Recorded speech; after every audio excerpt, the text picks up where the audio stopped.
என் தத்தளிப்பு எப்பொழுது நீங்கும் என்று ஏக்கத்தோடு இருக்கும் ஆத்துமாவே என்று கர்த்தர் உங்களுக்கு சொல்லுவது எரேமியா 30:10.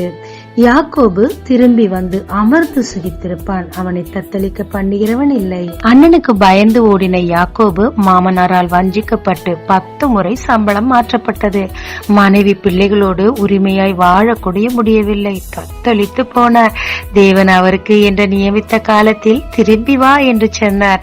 அண்ணன் கண்களிலும் மாமனார் கண்களிலும் கிருபை கிடைத்தது. குடும்பத்தோடு சுகமாயிருந்தார். தத்தளிப்பு நீங்கிற்று. எதுலங்க சிறைப்பட்டு இருக்கிறீங்க? எந்த துரோகம் உங்களை இப்படி தத்தளிக்க பண்ணுது? கவலையே படாதீங்க. ஒரு நாள் கர்த்தர் உங்களுக்கு என்று நியமித்திருக்கிறார்.